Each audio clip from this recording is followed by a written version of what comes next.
welcome right now. I'm not even going to take our little sound intro. I'm not even going to do our little jingle right now. We are going right to the man of God that's joining us here on Interstellar Realities Radio. And again, I don't want to take up one more second of his time. So, Brother Tom Horn, it is a true honor to have you here tonight. And how are you doing, my friend? Hey, I'm doing very well, and thank you so much. And man alive, all those accolades. I mean, I was just getting lower and lower in my chair here the more you were talking. But thanks for having me on the program. One correction that I would make, we just recently changed the web page. RaidersNewsUpdate.com is now SkywatchTV.com. So if a person goes to RaidersNewsUpdate.com, they'll just see an ad there to click on it to follow it over to SkywatchTV.com. We had to produce a new website because, well, for a lot of reasons. One, because Raiders News Update was built on an old frames-based system, and more, as you know, people today are using all kinds of smart devices and tablets and smartphones, and your websites have to be mobile ready. So we had a brand new website built, but we also had that done because we just launched our own television program. As a matter of fact, tomorrow night, Tuesday, is the very first night. It's our debut on DirecTV, the Dish Network, and Glory Star. And it's going to be a pretty cool hour because you'll have Sid Roth for 30 minutes, then you'll have Prophecy Watchers, which Gary Stearman is hosting, and then you'll have Skywatch TV, which Gary Stearman is also hosting with the News Raiders team over there. And we are very, very excited about the launch of that new television program. We got some really exciting things that are coming up.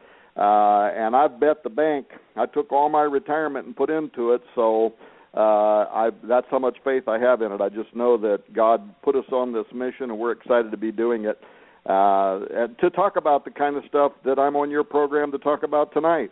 Everything from disclosure to what's going on with the Pope to Zenith 2016 to whatever it is you want to talk about. Well, and Brother Tom, I want to ask you so much, and I know Tom is limited tonight. I hope we can talk a little bit about the CERN and get your thoughts on that huge atom smasher buried under the ground over there in Switzerland and France. I'd love to get your thoughts on how close we are to official disclosure, and I'd love to get your latest impressions of what is happening in the Vatican and the itinerary of the Pope this year and your analysis of that. I was listening to the Hagman and Hagman report maybe in the last month even, and you was given 3 major things to keep our eye on. I actually repeated those things, I believe, to the church not long after that. But I was hoping to launch this interview tonight just by asking you about the year 2016. Oh, and just before we go any further, what you just said about that the TV show that's coming out and the lineup that you just gave, Sid Roth, to Brother Gary Stearman, to yourself and your own program, I mean, that has to be on everybody's DVR. I mean, if you can't get to the TV to watch it, ladies and gentlemen, DVR that thing, TiVo it. I'm telling you, this is a critical hour we're living in right now, and people need to hear this information. But back to the subject at hand. I was hoping so much to launch with the year 2016. Now, you have written a book titled Zenith 2016, and that title alone is compelling, and it gives me a natural curiosity for the book. But I guess my first question is, would you tell us about this book, Zenith 2016, and why you wrote it, and what does it mean? And I'll just sit back with the rest of the listening audience, and I'll enjoy the ride tonight. Okay, I'm happy to do that. And one final thing about Skywatch TV and TiVo and all of that, we also are setting up a Roku channel. We've had a lot of people that have asked us to do that, so if they don't want to have to DVR the program, they'll be able to do that. And then finally, every week when the 30-minute television broadcast plays, the next day that same television broadcast will be on our website and on our YouTube channel. So if they miss something, they'll be able to see it. Now, to the subject of Zenith 2016, it's very curious because this goes back, you're actually like into the mid-2000s, and there were a lot of New Agers out there that had started talking about the end of the Mayan calendar, and it's going to end in the year 2012. And I wanted to know, if there was anything to that, or why were they talking about it? Why were there so many people that were convinced that the world was going to end in 2012? And I started doing research, and I found that there was actually parts of this that the New Age community was not talking about at all, but that was really, I thought, of the utmost importance, and that is that the prophecies that they were kind of referring to from the Maya came from the jaguar shaman, but what they weren't pointing out was that he was a convert to Christianity. As a result of the Spanish invasion and the missionaries that came in, the Mayan prophet was converted to Christianity, and when he gave forth his prophecies, he was mixing, he was upgrading Mayan thought to blend it with biblical apocalyptic literature, prophesying, talking about a final world order that would give rise to what he called two great men. Now, by the way, this was written in the Mayan language. It was in the book called the Council Book of the Yucatec Maya. It was translated into English by an academic, and in that book was where I found this jaguar referring to the year 2012. But here's what was important. They were not saying that it represented the end of the world. What they were saying was actually more interesting than that. They were saying it represented the end of an era, or what many of us evangelicals might call a dispensation in time, that was then going to give birth to a final world order. And the jaguar shaman believed, based on their own, research of the stars and astronomical data, and for that matter, even paganism, which he was trying to Christianize, believed that what would happen in 2012 would actually just be the dawn of a final world era. Well, when I discovered that became interesting to me, and I started doing a great deal of research into this idea around 2012. I started sending emails to all of my friends that happen to be Bible scholars and prophecy experts, and also university teachers and people that I had known over the years. I pastored for 25 years, and I was an executive in the Assemblies of God for about 9 years, and I came to know an awful lot of people around the world. So I'm emailing all these people, and I'm asking them if they make anything of this, if they do they see anything in it in prophecy. And mostly I was getting back a lot of answers that were my own opinion at that time, and that it was really just a bunch of poppycock, a bunch of New Age wackoism that didn't really have anything to do with biblical prophecy. But then, all of a sudden, some dominoes started falling. And as a result of my research, I started finding that there were numerous ancient pagan societies that had, for thousands of years in some cases, and for hundreds of years in other cases, and these were societies around the world where we have no knowledge whatsoever that they would have had any capacity for communicating with one another. So independent of each other, and sometimes separated by hundreds of years or even thousands of years, they were fixating on the years 2012 to 2016. So that's what the title essentially implies, Zenith 2016, that all of these seers down through time were saying something was going to happen. So it was the Maya, it was also the Hindus and their Kali Yuga calendar. It started approximately during the Mayan fifth great cycle. It also predicted that global earth changes would begin following the year 2012. And then I found that even here in early American history, the Cherokee Indian tribe, they too had a whole series of frenzied revelations and prophecies about 200 years ago, during the 1800s, 1811 to 1812, I think. And these are in scholarly works in university. These are referred to as the Chickamauguan star constellation prophecies, but they're more commonly referred to as the rattlesnake prophecies, where the Cherokee Indian also prophesied that following the year 2012, several things were going to happen. Here's another thing, by the way, that's interesting, is that what they described from their worldview seems to parallel exactly what the Maya and the Aztec were saying on different levels, especially given what they said, that two great men are going to appear on the earth. The Maya said that too, which sound very much like the coming of the false prophet and the Antichrist between the years 2012 to 2016. This would be followed by chaos. The Chickamaugean star constellation prophecies say chaos in the Pleiades. They're talking about metaphysical chaos in the Pleiades and in the Orion constellation. And both of those constellations are connected to, on the Orion side, to Osiris, the god of the Egyptians, the Pleiades to Apollo, the god of the Greeks. And those are the two deities, of course, that are incorporated on the Great Seal of the United States of America and tied to the prophecy about the second coming of Apollo, which we also talk about. So that caused my eyebrows went up. Here's the Cherokee Indian talking from their own worldview, but referring to astronomical phenomena that is also incorporated on the Great Seal and other various prophecies that have been picked up by these different disparate organizations and cultures and societies down through time.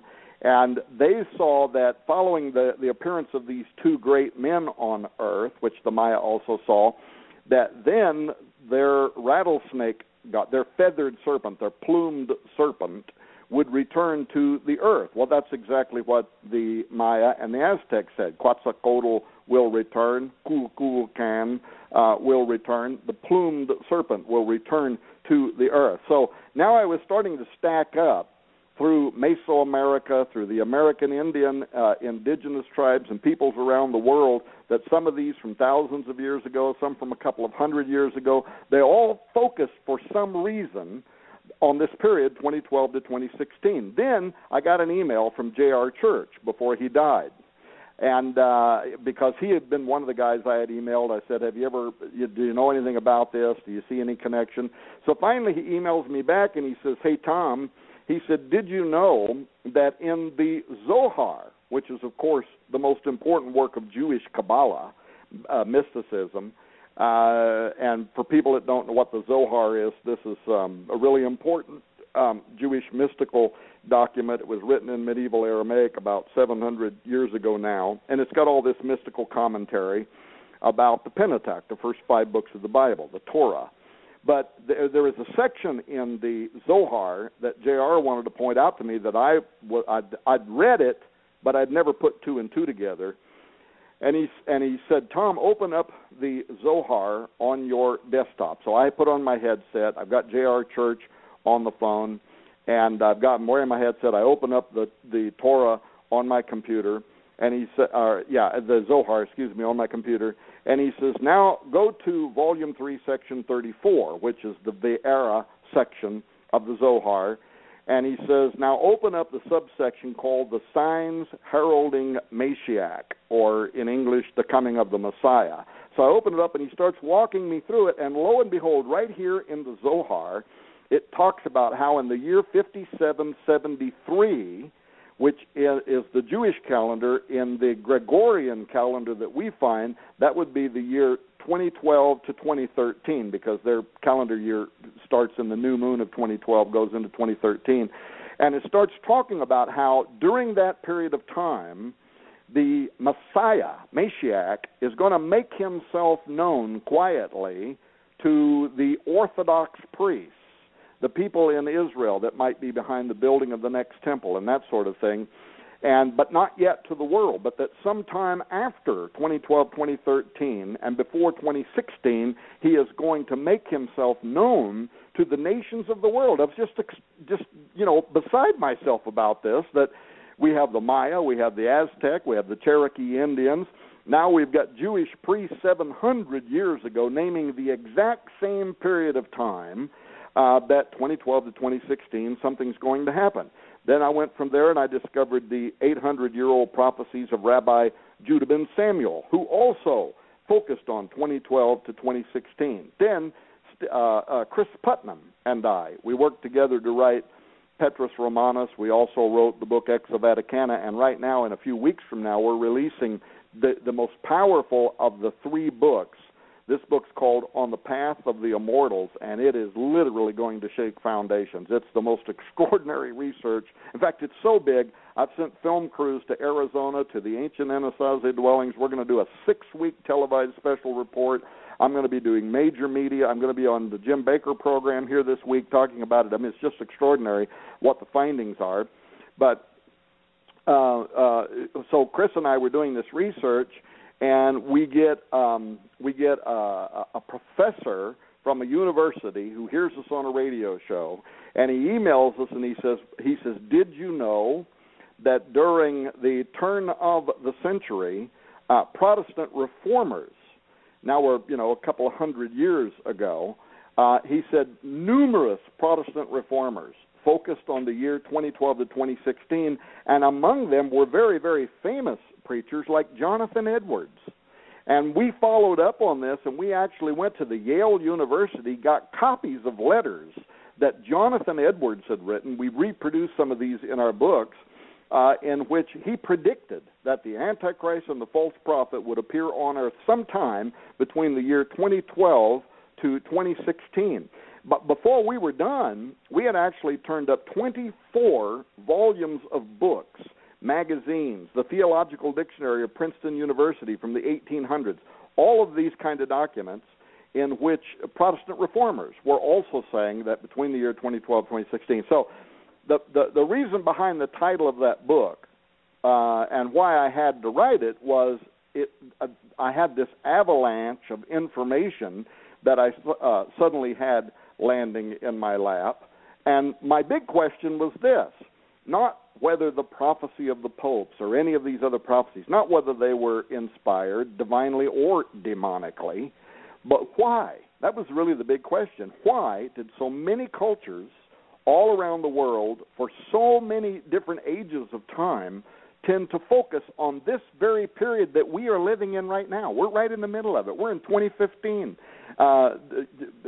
So, and then combine that with what's happening with the blood moons, 2014 and 2015. So all these different things that are happening all around the world right now just compelled me to have to write that book. And I should say one other thing, and then I'll shut up, but that book was one of the only times where I've actually had opportunity to essentially block myself out from the world, cancel all of my speaking arrangements, and spend an entire year actually thoroughly investigating a subject matter. And by the time I wrote that book, I literally had tens of thousands of pages of research information, and then I had the opportunity to take the time to write it like I wanted to.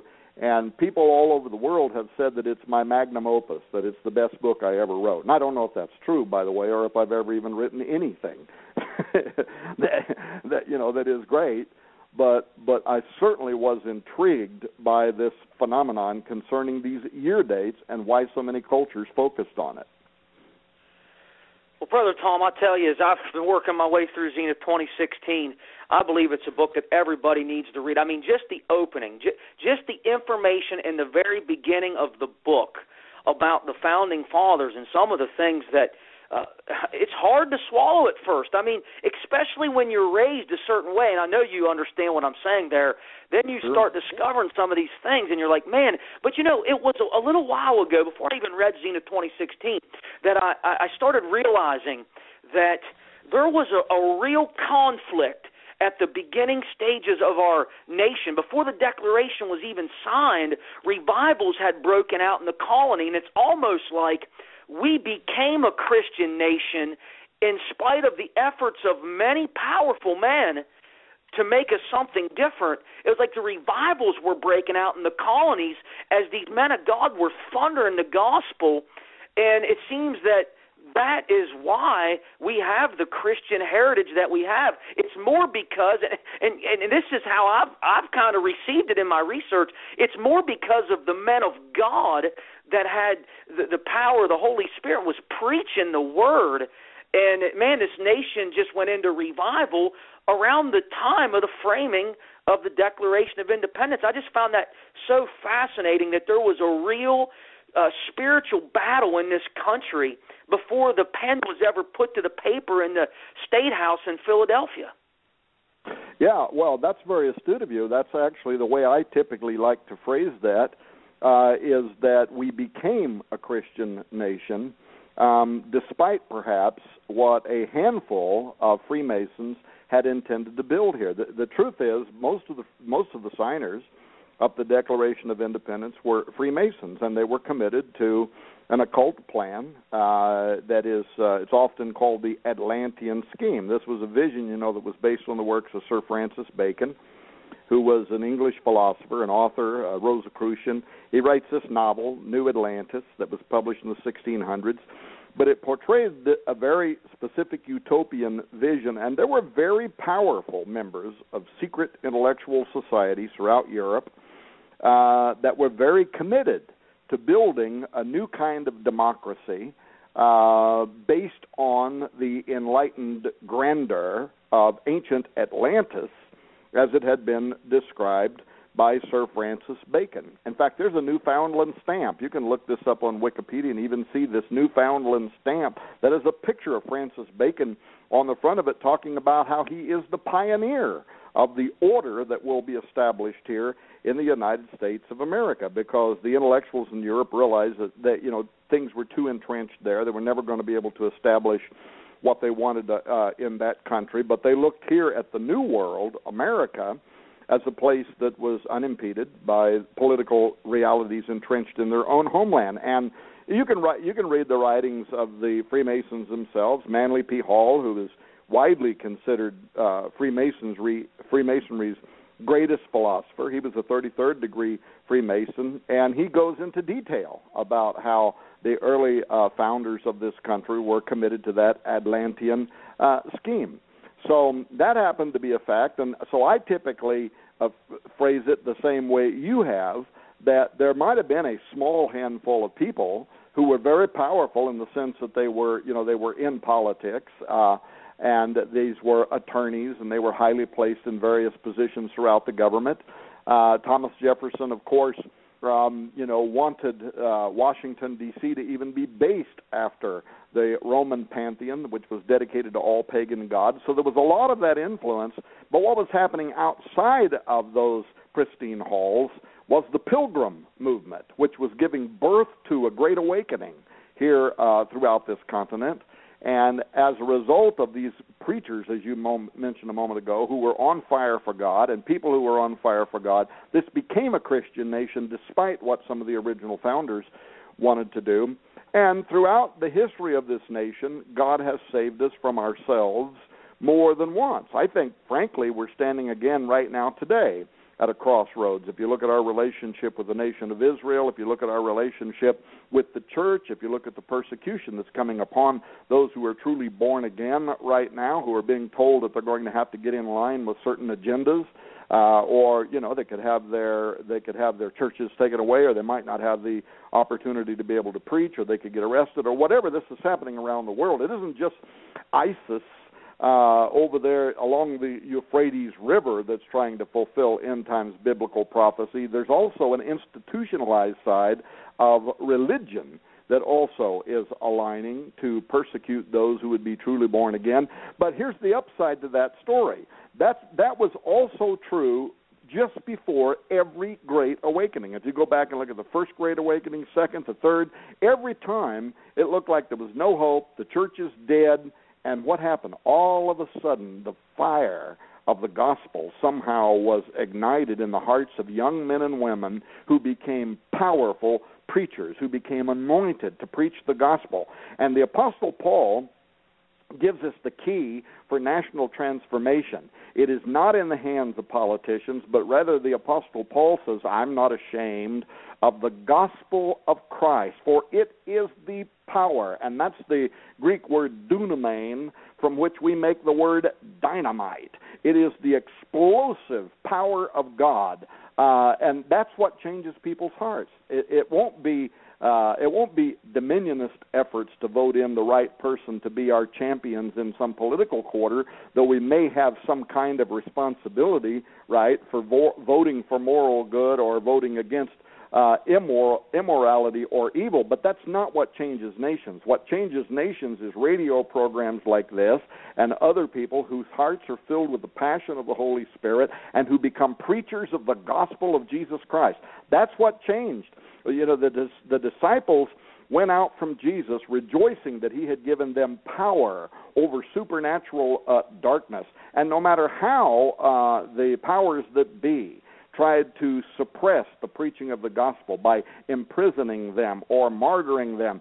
The more they tried, the greater the church grew, and the greater the church, the stronger the church became, until finally one day the devil said, "This isn't working," and they turned, to Constantine, who Christianized the church and gave it political favor, and that was when the power of the gospel was lost for a while. But this is really the history, the cyclical history of the world and nations, is that people forget God, they grow cold, the church becomes anemic, and then something happens. Usually it's going to be some kind of trial, war, recession, something that then puts people back on their knees, and then they start praying again, and then they become powerful again. Read the book of Judges and see that pattern over and over again. And Israel forgot the Lord their God and went whoring after this or that. And then God will allow war or judgment or whatever might come. And then what does it say? And Israel remembered the Lord their God. And they put away the high places and they tore down the groves. And then God blessed them once again. So look at where we are in the world today and the condition of the church and the persecution that is coming upon the church, and realize that we are ripe now for another great awakening. In fact, I'd love to find a really qualified author right now that I could publish through Defender Publishing House that could tell me what conditions are ripe right now for another great awakening, because I believe we could be poised for perhaps the greatest spiritual revival in the history of mankind. Well, and I think that scares the godless sect of the government to the point where they'll lose sleep, because that's one thing that Capitol Hill doesn't have an answer for. There's no backup plan. There's no contingency. I mean, if a real, true revival breaks out, that tips the scale, doesn't it, Brother Tom? Absolutely. There you go. That's what changes the hearts of man. True revival, true preaching, authoritative preaching. Absolutely, and it's just I just want to talk about so much. I was reading a headline, just switching gears here. We touched on Zenith 2016. It's 10:30. We're on the East Coast here in blogtalkradio.com/interstellar realities. I'm about just bouncing off the walls to have Brother Tom Horn on this show tonight. I can't even hardly contain myself, and I got so many things to talk to him about. So let's just switch gears here, and let's talk about this Hadron Collider, this atom smasher that they have fired up again as of Friday the 13th. Interestingly enough, and there's all sorts of speculation about this. What do you know about this, Brother Tom? And does it have any correlation with the Tower of Babel in some way? Yeah, well, let me talk about that. First of all, I should make everybody understand that I'm not even a theoretical physicist, let alone a physicist, so I'm not qualified to talk about it much of the scientific side of the Large Hadron Collider. I also need to let you know I have another program that I have to do in about 25 minutes from right now, too. But here's it's always, for me, it's always the metaphysical. We were talking a moment ago about, or I mentioned a moment ago, the prophecy that's on the Great Seal of the United States of America, which was borrowed from the Cumae Sibyl's Novus Ordo Seclorum prophecy involving the return of Apollo at the end of time, who would give birth to this new golden age that I think the Maya and everybody else were looking forward to. But how many know that Apollyon, the destroyer, is actually related to CERN, the Large Hadron Collider? And how so? Because CERN is located, as you mentioned a little bit ago, there on the borders of France. And it's located in an area that's called Saint-Genès-Pouilly. This is a township, actually, in eastern France, on the border of Switzerland, which you mentioned. And it's nestled there in the foothills of the Jura Mountains, Lake Geneva. But this Pouilly, this is an area that had been first established by the Romans, and it was named Apolliacum.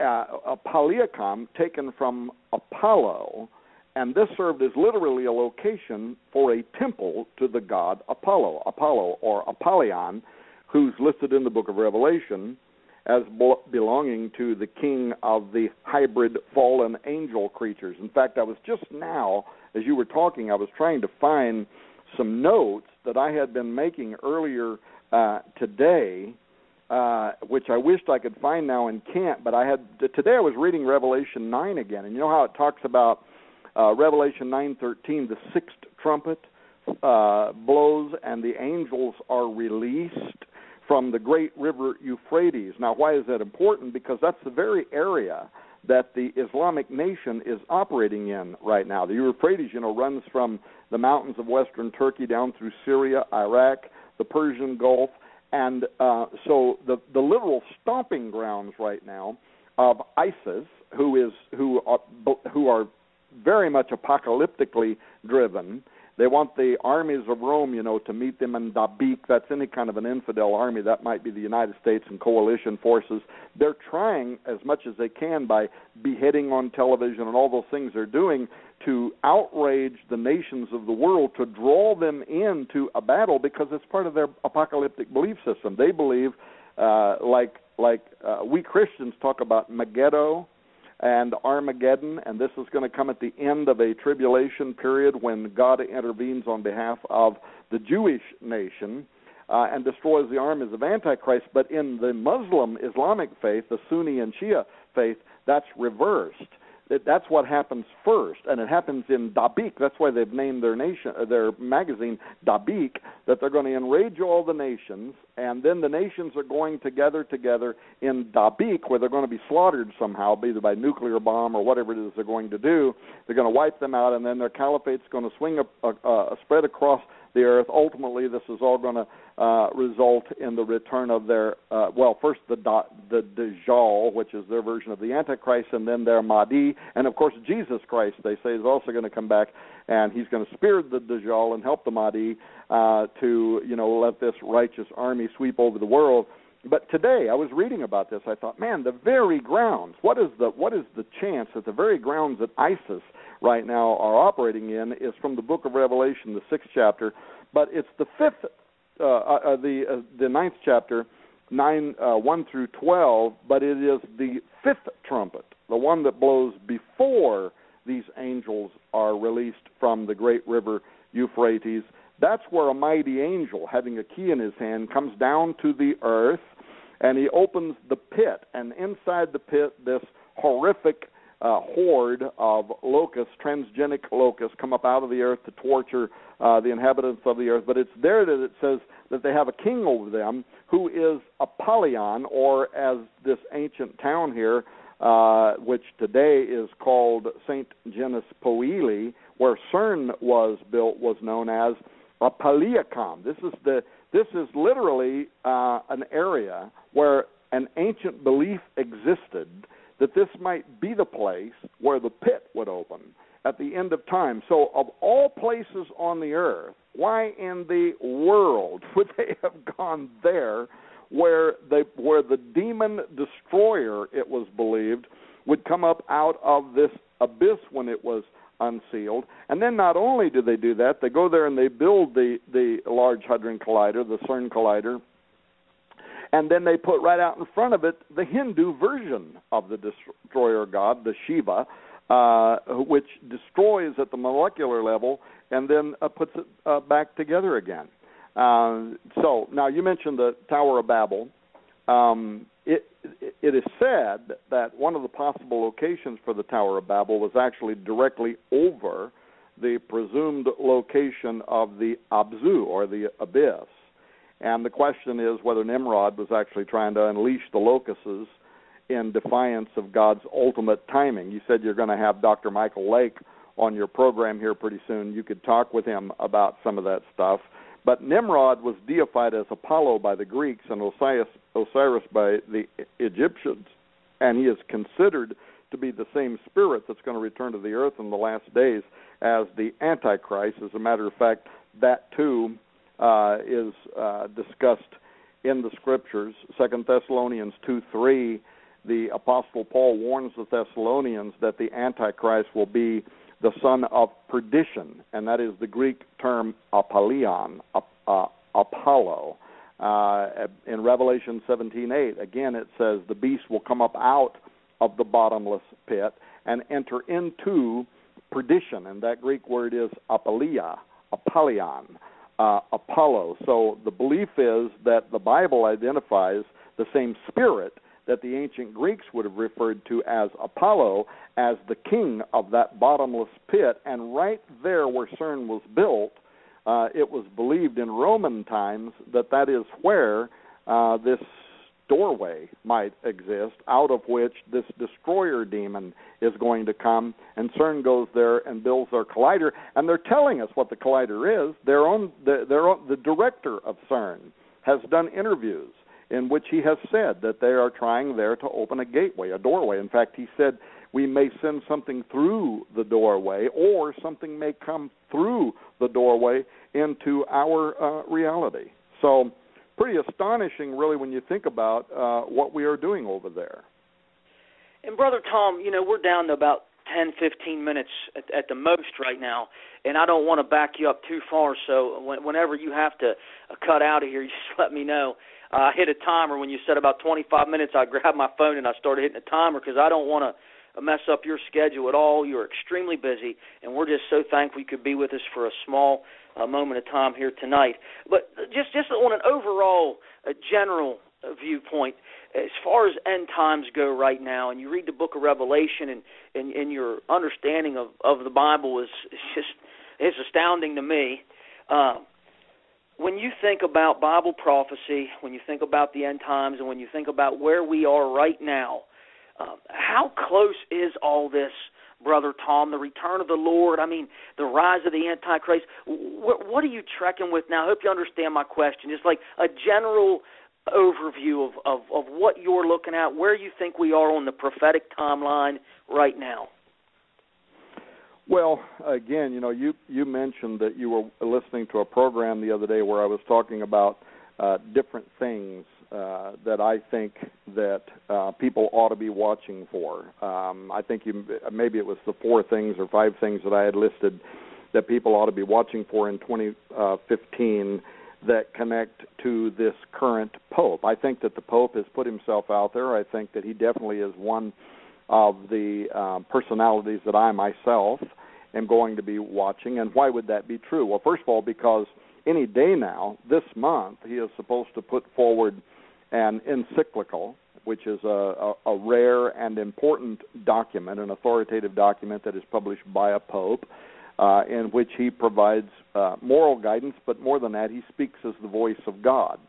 It's kind of a vicarious filii Dei moment in which he is speaking as the voice of God on a moral issue. So this encyclical will be taken by all of the bishops around the world. It'll be given to all of the over 1 billion Roman Catholics in the world, and it will become a mandate, something that they have to believe in and something that they have to aspire to or something that they have to promote.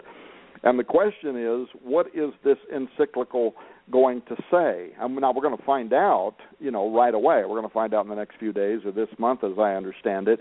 But even some of the conservative Catholics are very concerned about it. They want to know why the Pope has essentially stepped away from talking about theological issues and has taken up a political issue, an environmental issue. And we're going to have to just wait and see. But I do have some concerns about it because, first of all, he also is going to speak in front of the United Nations, which I think is kind of a tell about where this encyclical is going to come down in terms of its language, because, in the United Nations, years ago, they adopted what a lot of people call Agenda 21 principles. Those are not mandatory for the member states, but they could become mandatory, especially if you have somebody like the Pope out there who is advocating for them. And the reason that I think the Pope might advocate certain Agenda 21 issues is because of the language he has used publicly, where he has used phrases like human ecology and your carbon footprint. So he seems to be borrowing from some of the very same language that was originally adopted by the United Nations. Now, why should we care about any of that? Well, because, this could become part of a totalitarianistic, even an antichrist kind of global government system. Agenda 21 issues, environmental issues, could take away your right to own private property.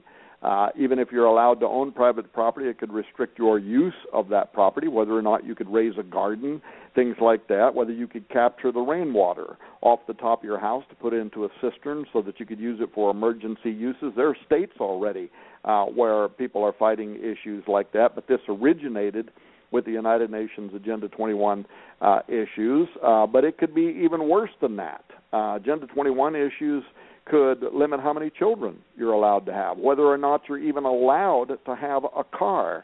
And this goes back to some of the 1970s, 1980s issues that came out of the environmental movement, the Goddess Earth movement, the greening of the church and society, Al Gore and all that. I had a friend back in those days named Samantha Smith who wrote a couple of different books. One was called Goddess Earth. I forget what the other one was called. That were fairly heavy investigations into some of this language that was winding up in the United Nations. So I think that's one thing to watch right now.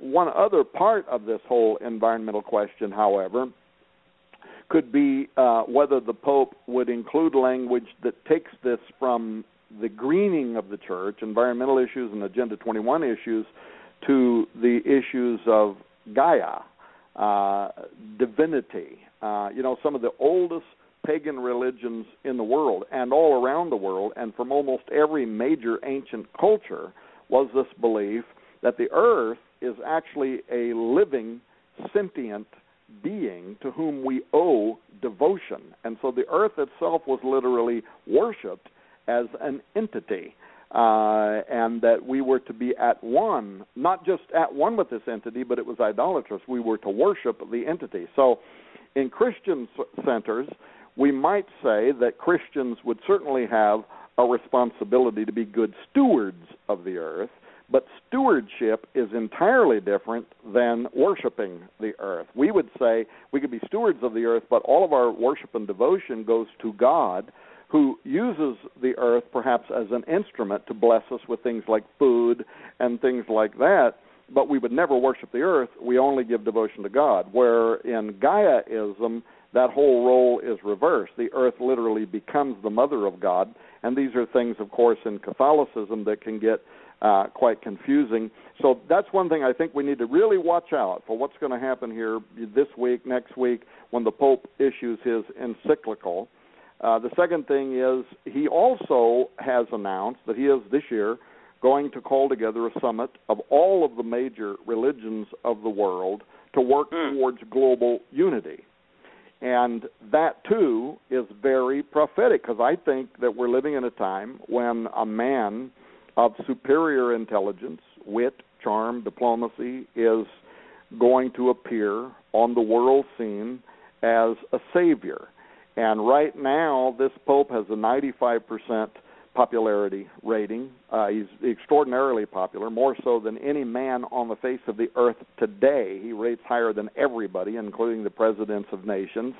And he has something like a 70% popularity rating among evangelicals. So when this guy starts talking about calling all the major religions of the world together for purposes of global unity, you could literally be looking at the formation of a one-world church.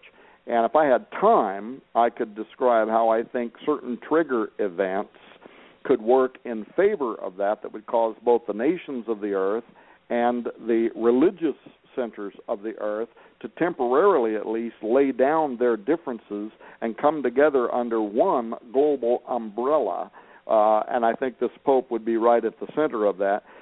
Very quickly, another thing, the Pope is not only going to address the United Nations, but he's also going to address a joint session of the United States Congress. This has never happened before. So we're literally talking about the merging of politics and religion, which I have believed all of my adult life is the platform on which the Antichrist will arrive. And then fourthly, there are conservative Catholics right now that are implying to me that this encyclical may include language that connects to what's called the many worlds theory. Now, this is a theory that is very much espoused by many of the Opus Dei level theologians in the Roman Catholic Church. It's what makes them talk about aliens, and we would accept them as our space brothers. A lot of that theology grows out of what's called many worlds. And if you might have seen the remake of that old movie, The Day the Earth Stood Still. The original version of that movie, the aliens come to the Earth because we're developing nuclear armament, and they want to warn us about that. But in the remake of that a couple of years ago with Keanu Reeves, the aliens come to the world to warn us that we are misusing Gaia, that we are abusing our power over the Earth. In other words, their message is humans are the disease, and we need to be eradicated for the welfare of the planet itself. And I'm being told by some of my Catholic insiders that might somehow be cleverly written into this encyclical, and it kind of opens the door for something else that I think this Pope is going to do, and that is sometime I don't think he's going to do it in this encyclical. I think he might make a statement in the encyclical that later this year, this is what I'm being told, later this year, he's going to publish another paper. It might be an encyclical. It might just be a dogma that is issued by the Pope, or even issued by the Pope's University in Rome, and it's something he endorses. But the bottom line is it's going to have to do with astrobiology. And here's what a lot of people don't know, is that Pope Francis, before he became a Jesuit, before he entered the ministry, he earned degrees in science. He had an interest in astrobiology. And furthermore, he's got a long-term relationship going all the way back to the state that he comes out of, with Jose Gabel Funes, who is the current leader of the VORG, the Vatican Observatory Research Group. And Jose Funes, Argentina was the word that I was looking for, Jose Funes recently, in a interview with the Catholic press, he said the Pope is dealing with all of the things that he has to deal with in the world right now, like ISIS and things like that. But he said very soon the Pope is going to turn his attention to the subject of astrobiology.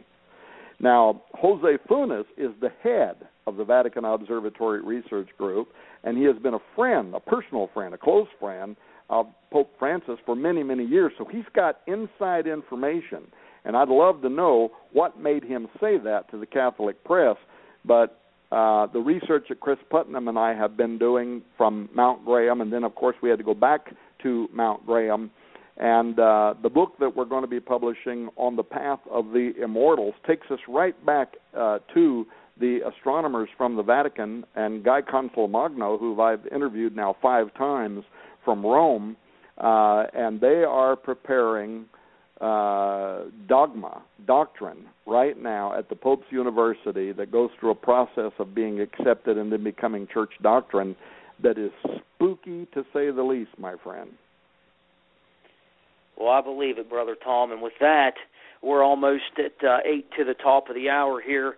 And, I was just looking at the headline that I'd researched a few days ago, talking about a mystery noise that could be an Earth-like world 22 light years away. And what I believe we're seeing is, in a general sense, is just soft disclosure, as Brother Marzulli likes to say. And at a certain point, we know that this thing is all going to reach a head, and that point seems to be right around the corner, doesn't it, Brother Tom? Yeah, absolutely it does. And again, this is exactly what we're doing right now. When we came down off of Mount Graham, and it's hard to believe that this has been almost 24 months ago. And the whole process, by the way, that entire thing was preternatural. It was like supernatural. How Chris Putnam and I came together. We knew that if we were going to get to the bottom line, we were going to have to get to the top of Mount Graham.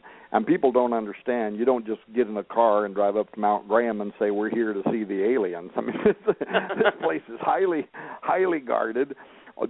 Miles down the mountain from the observatory, there are huge fences with signs in various languages talking about all the terrible things they're going to do to you if you try to climb over that fence. So I negotiated that through the Arizona State University. We went to Mount Graham. We met with the Jesuit astronomer who was on duty that day. We saw all of the Vatican's advanced telescope. We saw the radio telescope. We saw the large binocular telescope. Spent the entire afternoon with the lead technician of the LBT, the Large Binocular Telescope. He showed us the Lucifer device. In fact, if you watch the trailer that advertises the book Exo Vaticana, you'll see us going up the elevator, 1 floor, 2 floor, 3, 4, 6 floors, all the way up to the 7th floor. Now we're way up above the top of the large binocular telescope, and you'll see a picture of the lead technician taking a laser pointer, pointing down in between those two gigantic twin mirrors. This is the largest telescope in the world. And he's pointing in between the two of them, and he says, "This is the Lucifer device." And, brother, I got to tell you, did I have a monstrous amount of emails for a while from people saying, what in the world are they talking about? What is the Vatican doing on the top of a mountain in Arizona using a device called the Lucifer device? Well, the answer comes from another Jesuit, Malachi Martin, who in 1997 told Art Bell on Coast to Coast AM when Art Bell said, "Father, why is the Vatican on the top of that mountain studying deep space?" He said, "It's because at the highest levels of Vatican governance, they know what is approaching the earth and that it will be of the utmost importance in coming years." Well, I think we finally figured out exactly what it is they're doing. In fact, the Jesuit on duty that day, we have him on film telling us that they are monitoring something that is in deep space and that they're watching exo-worlds where they think that there could be the conditions for extraterrestrial intelligence. But it was when we came off of the mountain that we found out from the native tribes that joined the environmentalists and filed a federal lawsuit to try to stop the Vatican and NASA from going on the top of that mountain. They were the ones who told us what was really going on there. And at first, it was too mind-boggling to even conceive. But in our words, in our modern lingo, what they explained was Mount Graham is a portal. It's a stargate. And that's something to try to wrap your mind around. It's a place, a doorway, where other intelligence moves in and out of this reality. It's one of the 4 holiest mountains in the world to all indigenous American tribes for that very reason. And at first we thought, should we cue the Twilight Zone music now? What in the world are these guys talking about? But now we've spent 24 months, 2 film crews, tens of thousands of pages of research. We got doors open that have never been opened before, and we filmed things. People are hardly going to be able to. We filmed the denizens coming through the doorways. This is some spooky stuff, and we have it on film. But not just that, we got to the university levels among the professors of the tribes themselves. And finally, we got with a Cherokee guide who took us behind the locked gates of the reservation, took and pointed out to us, some stuff that people are absolutely, you're simply not going to believe the gazillions of dollars that they have spent preparing the largest kiva in the world for the fifth world, which is their version of the apocalypse, at where the nations, all of the Indian nations, are going to go when the Great Tribulation begins. It's absolutely astonishing. I've got to go, by the way. I think I'm being buzzed by my other show right now. Great to be on your program tonight. Thanks for having me on. Thank you so much, Brother Tom. Look forward to having you again sometime in the future. All right. Bye-bye. Bye-bye. Ladies and